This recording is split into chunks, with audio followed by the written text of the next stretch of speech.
Hi, and welcome to this edition of Great Minds Print Alike, where I get the opportunity to talk to great minds in our industry and our business about all things marketing. So I'm thrilled to be joined by my co-host, Jon, again today. I love being the co-host. Do you? Yeah, I love Do you it. prefer to be the host? I was a bit nervous about the first one, but now I'm in. I'm like, I feel like this is my new thing. Do you think co-host is better than host? Yeah, 100%. I prefer being host. Yeah, I like it. Yeah, I do too. It means I don't have to actually do a lot of prep, but I can just come in with the funny You're not lines. supposed to tell people. Okay. Yeah, Fine. it's supposed to be, it's a well-oiled machine. It was like at school, I was preferred getting deputy head boy rather than head boy. Really? It's just head boy had to do something, but deputy could just wing it.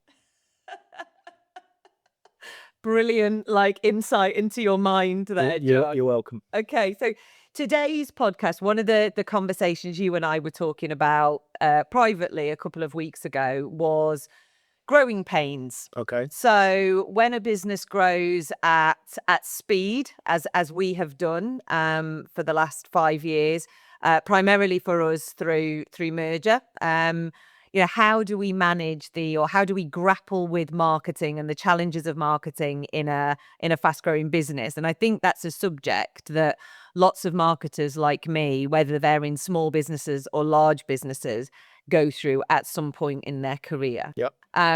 So we were talking about, I guess, our journey. So before we get into the nitty gritty, our journey over the last, 5 years or longer for you and me. We've worked together for 8 years. I think we've known each other far longer than I care to remember. But our journey over the last 8 years in terms of how the business has grown and how our marketing has grown because of that. Sure. We talk very much about the fact that we don't always get it right. We've made some decisions during those 8 years that I think we're immensely proud of. And we've made huge positive changes within our marketing function and our marketing plans and strategy. But also there's some things that I think we've done over the last 5 years, which if I went back, I'd probably do slightly different. How do you feel about that? Well, firstly, can I just say, is this how it's going to work from now on, in that we have a conversation in the office, you then work that up as some kind of discussion document, I come in as co-host with no idea what we're talking about, and you chuck it at me? Is this, absolutely. I just want to know the rules. Absolutely. So you're prepared. Okay, great. That's how it works. Just so we're all clear. Yeah. Okay, right. Look, it's a brilliant topic. It's a big topic, hence the debate we had, right? Because we have slightly different views. Growing's challenging business-wise anyway. Yeah. It's always different. Throws up so many different situations, always had done. Longer than 8 years, we've always grown every time you grow. But yeah, in particular, the last 5 since we merged the companies together and we've created this entity, I think that's probably the biggest growth we've seen and the biggest change we've seen. It chucks in questions, as you know, on everything. So on leadership. So I can't lead the business the same now as I did 5 years ago because a lot of the people I have legacy with know me, know how I am, so there's an element of trust already, and they know how I'm going to be. So when I say something, they know what that means, and they take it for that. We can read your mind. Right? They take it for that. You don't know what I'm thinking. and stuff. But when you got a new team and you turn up, you have to turn up in a slightly different way because they don't quite know maybe what you're saying or what you're trying to expect. So that's different. And as a team member, I feel that. Yeah. So, the way we have a much wider leadership team now. So the decisions I make in marketing, I make slightly differently to how I used to make them when it was just you and me working on something. And for the same reasons, I think, I now have a lot more opinions to take into account when I'm planning the marketing strategy or the marketing activities. And those people aren't always sat in the same building as me. And that's a topic sometimes. But you talk about the journey and the challenge in marketing in particular. If you want to focus on the marketing, we talked about this before. We brought businesses together and you instantly go, right, we need to rebrand, we need to change this, we need to make sure it's new and fresh. And so I think, talking about what we've done wrong, I think we overthought it a little bit, and maybe decided it was time to grow up and lost some of our personality in all the businesses, by the way, and all the different entities had their own personality. And rather than necessarily celebrating those personalities, we decided to almost remove all those personalities and become a different personality, which was much more grown up. And that's harder to do, to build on an existing kind of brand personality. Yeah. To develop an existing brand personality is one thing. To create an entirely new brand But I personality think, is different. I think we thought because we were bigger and maybe more corporate and we need to be more serious, I think we can talk a bit more about that, but I think that's a learning from a marketing perspective. Definitely. But then also, right, the journey then encounters a whole load of change. So the journey was meant to be, we come together, we bring the best of everything. We're able to do the good stuff for customers' benefit because we cover this complete wide plethora of different businesses and different skill sets. Fantastic. A week after you merge, you get COVID dropping in, which, that little curveball of COVID. I remember those days. You then have the cost of living crisis. You have the Ukraine, Russia scenario. You have a fuel crisis where your energy bill goes from 300,000 a year to 3 million overnight, and you deal with that. And so you're dealing with all that internal growth and change and trying to scale. Yeah. And at the same time as that, you've got this team of people that has gone from individual 100s to 500 that are all trying to learn with each other whilst you've got the crisis going on, whilst there's that uncertainty in the world. I think that added a huge complexity to our internal marketing. It did. And I think as we merged, one of the things that we had to look at, and I think lots of marketers have to look at, and I think it's something that is often overlooked from a marketing perspective, is the internal marketing. Now, I feel really passionately that you can't grow a brand and you can't grow a business and you can't develop an external personality to a business if you don't work really, really hard on your internal marketing. So, you've always encouraged me to spend equal amounts of time on internal marketing. It's utopia. And as external. My feeling on internal comms is the reason why you have to spend so much time is twofold. One, because you can get the engagement with the people, and it's so important in our business. You got 500 people, and you're working on these brands that require the attention of what we need to give them, and you've got all these products, and it ends with one greeting card or one chocolate wrap or one box of something. And that one box of something is a part of something so big, but it's one box. Yep. That person putting that thing in that box or putting that greeting card in that envelope has to be as passionate about looking after the customer and the brand as you and me. That's why it's so important. And they have to be so engaged with the journey that you're trying to achieve. And why are we trying to get perfection for those customers? So there's no mix and crosses. There's no errors. There's 99.999% on time in full.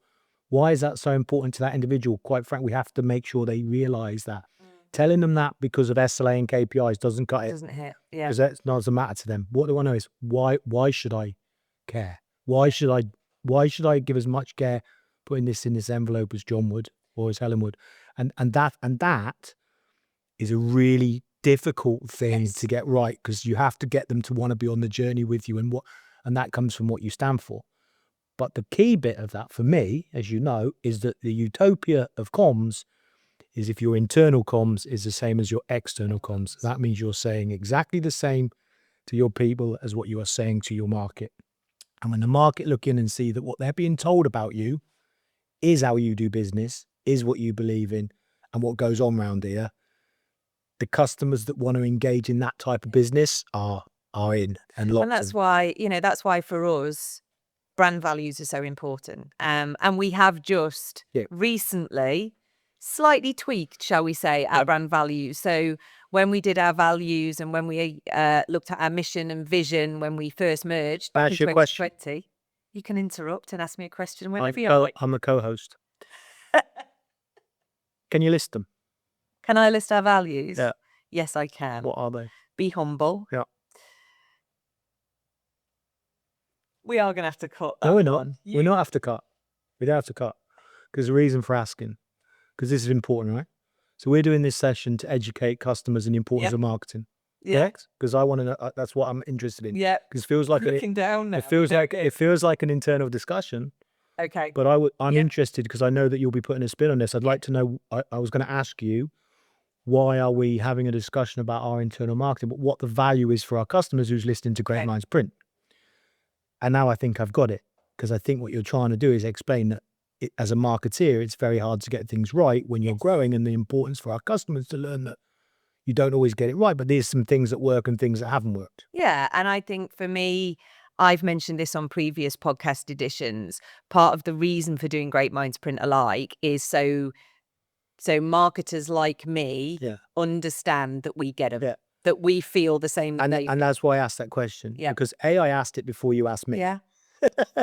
Because if you'd asked me, I wouldn't have been able to actually reel them all off like that under pressure either. I reckon I could reel 5 of the 7. I know for a fact, without a microphone stuck in our faces, you could have reeled them off. Yeah, I know probably that. could I have. know that. Yeah. I would struggle with a microphone in my face, right? Yeah.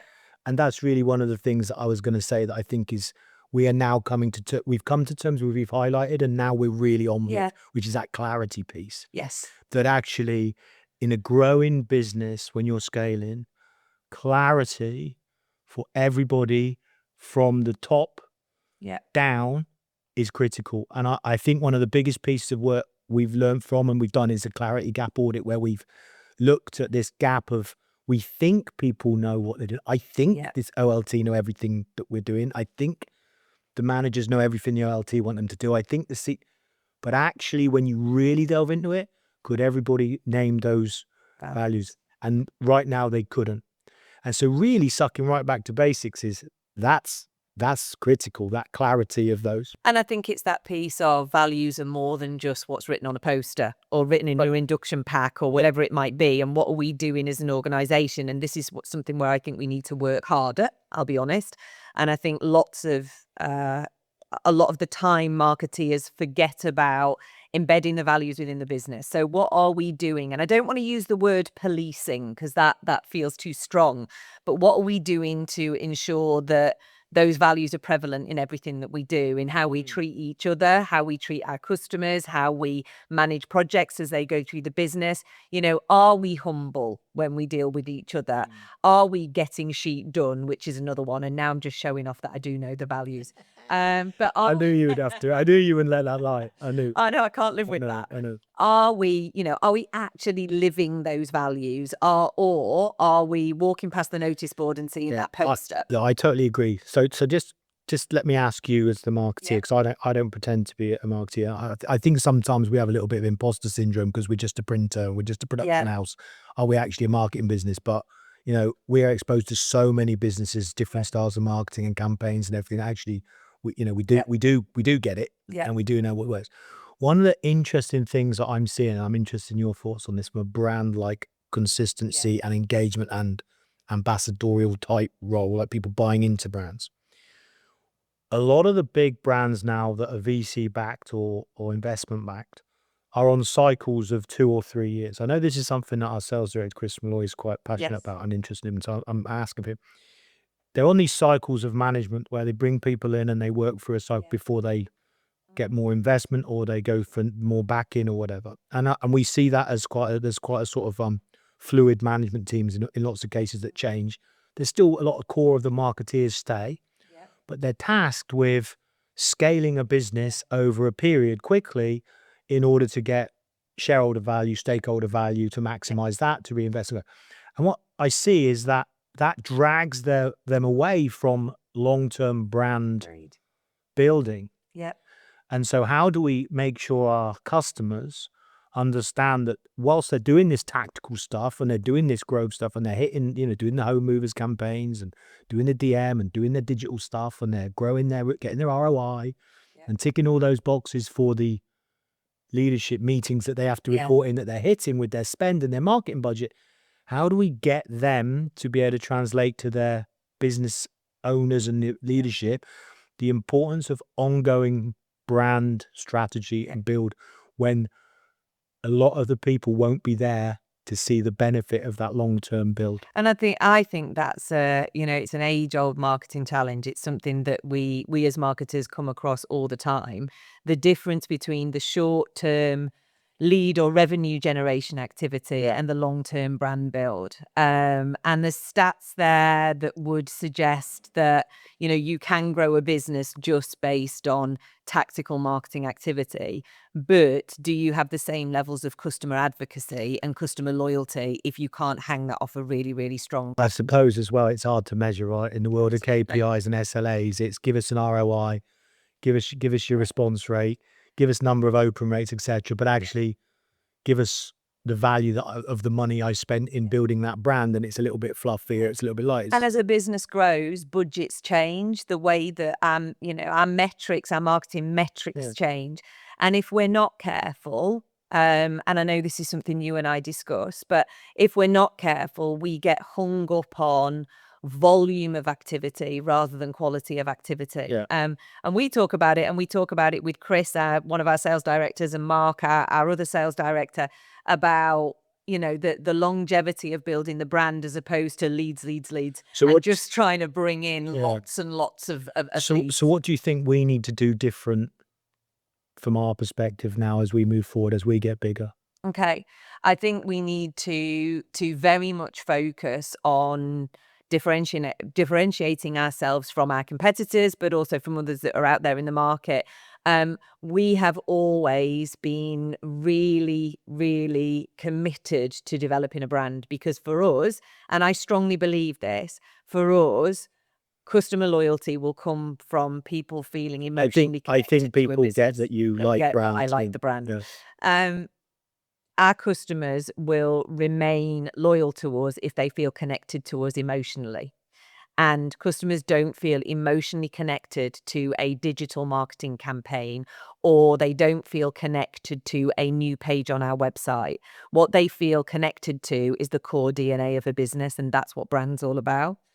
So I go back to what I said earlier about ensuring that we're living and eating, breathing the values, ensuring that we behave in particular ways, ensure that we treat people in the way that we expect to be treated.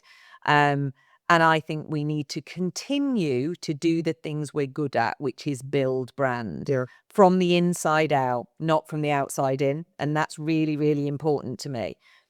That said, we can't forget the fact that as a growing business, we need to keep the presses full. We need work, so we need to keep promoting what we do.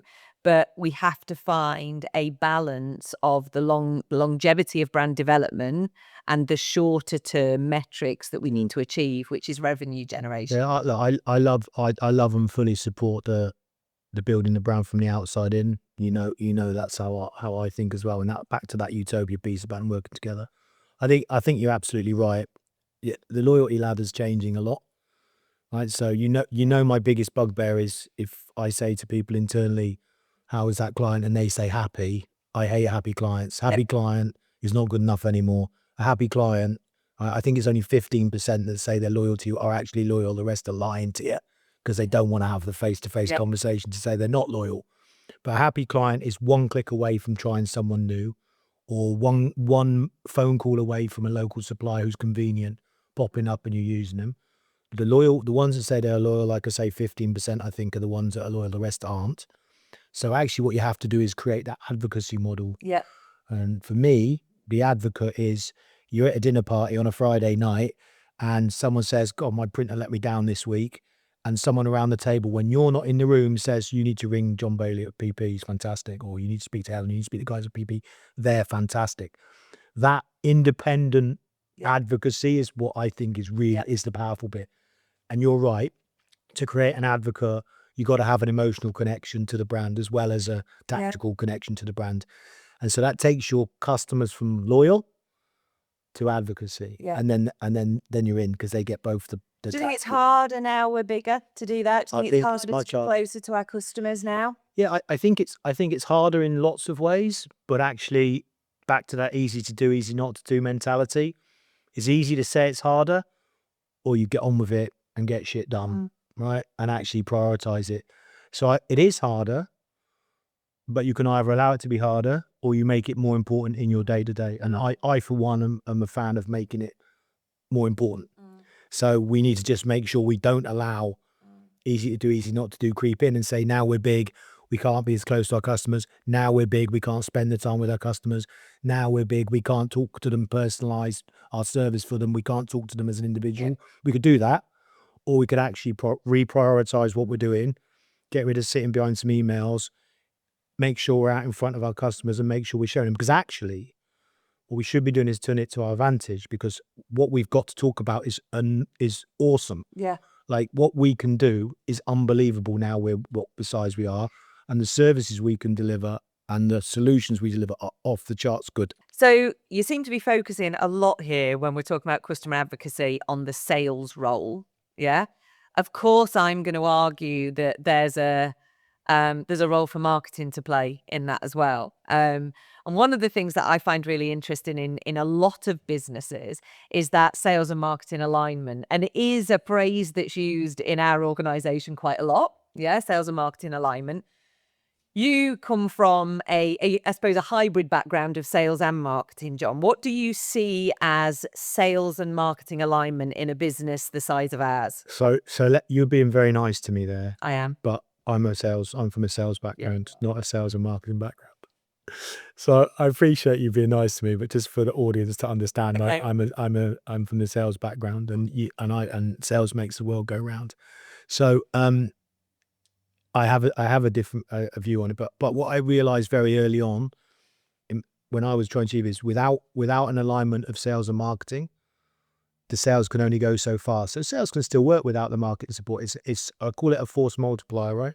Okay. If you're in, it's a military term. If you're in the military, you don't send your ground troops in until you've sent something in to take out the to weaken the opposition, right? Sure. And it's a little bit like that with sales and marketing. If you want to really amplify your sales efforts and your sales performance, to have marketing working alongside it, making sure you're visible, the customer knows that you're coming, the alignment of language, that actually they see you before they see you, that they don't even know they want to talk to you before you've actually got in there. You are amplifying your sales results like 10x. And I truly believe that.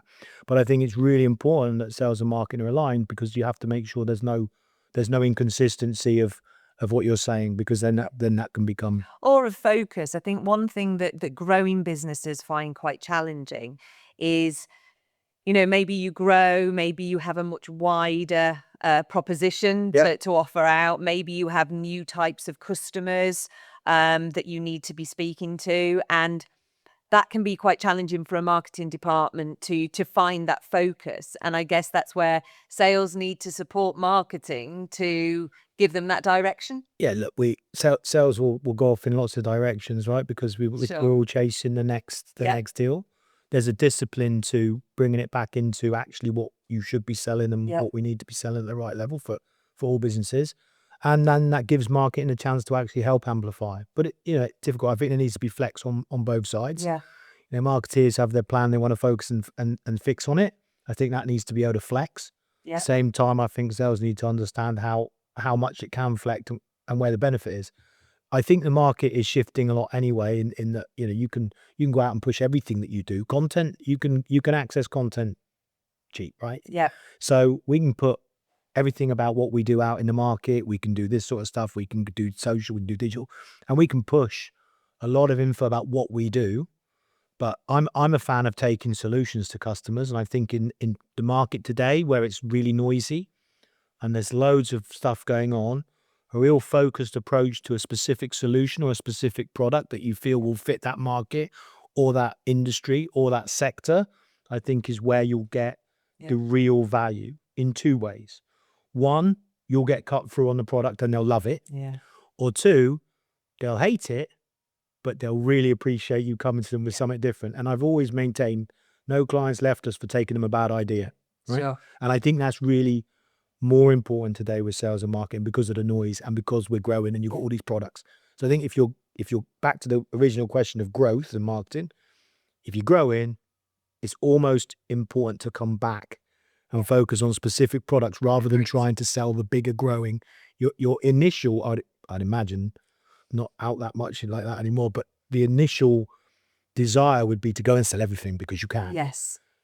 I think there's a real discipline Yeah. in bringing that back and saying, now we've got all this, what actually bit would really work for that client there? And let's have some discipline and focusing on that specific solution. And I think that's where, as businesses grow, they have to be cleverer with the tools that they use. So one of the things that I've learned in the last 18 months, 2 years, I guess, as we've started to strangely do as a printer, do more digital marketing, is the fact that we can reach more customers using digital, but then we use more tangible offline marketing to actually hone into those and specific personalised. markets like you talk about. Yeah, and back to the personalised piece, right?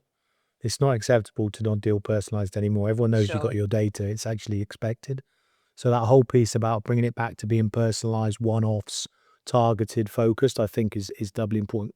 Yeah, I think for me, it's finding a balance between digital and offline. Yeah, you've had to learn a lot, right? Learned a huge amount the last few years. Yeah. And I think that's another thing that has been really important as we've grown, is to understand that we can't do everything in-house. So we work with partners now externally to support us on certain elements of the marketing. Well, you're lucky because you get an amazing budget, but some people maybe aren't. You may call it amazing. I have a different burn for that budget. But yeah, we have to be smarter. Yeah. I think that's really important to be smart with how you use your budget, to be smart with what tools you use, to be smart with the people that you partner with.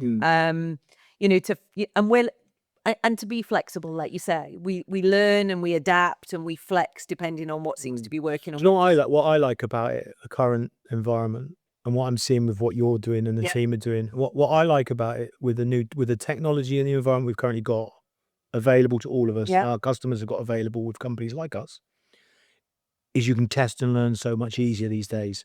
So you don't have to commit a huge chunk of your budget to something you don't know is going to work and take a flyer and have your head up and hope it doesn't get shot off in the marketing meeting because you've not delivered. Now you can do one-offs, you can do 10-offs, you can do segmentation, you can do personalization at a small level, ready to scale if it works. And you can also do it very quickly. So offline technology now mirrors online with the speed of response and the ease of production. So now you've got the ability to test on and offline really quickly, loads of different stuff on loads of different platforms to loads of different people for quite small amounts of money, actually. And then you can work and watch just which one actually performs, clear the fog away from all the others, focusing on that one, put your budget to where you know you're going to get it and expand it. And I think that's opening up a really exciting time. And I'm seeing that in what we're doing. Yes. When we're focusing on certain areas and we're getting success in certain areas, and then we're honing in on it. I think and we do more in them areas. So, and I think that's one of the best developments that's happened technology and on and offline wise in the last few years. And I think that's probably the key to this growing, scaling business that we're struggling to understand how to do that in marketing, is test and learn more than you ever have because it's cheap now comparatively. Yes. And then hone in on the bit that works, because I don't think you'll have that secret sauce to know what works while you're scaling quickly. Okay. So I guess to conclude on this one, Jon, I know, I speak to marketers on LinkedIn and in various other networks that I'm a part of. And if you had one message for people like me who are working in businesses that are growing at speed, what would be your one bit of advice for them? I think based on the learnings from us, Yeah. which is because I'm not going to pretend to be a marketeer to advise marketeers and what the advice is, would be to be true to yourself and to be your own personality and not try to be something you're not, because that comes across. You can't deliver it the same way and it's not authentic. And I think people see through that, and it will do a job for a while, but run out of steam a lot quicker and need revamping sooner.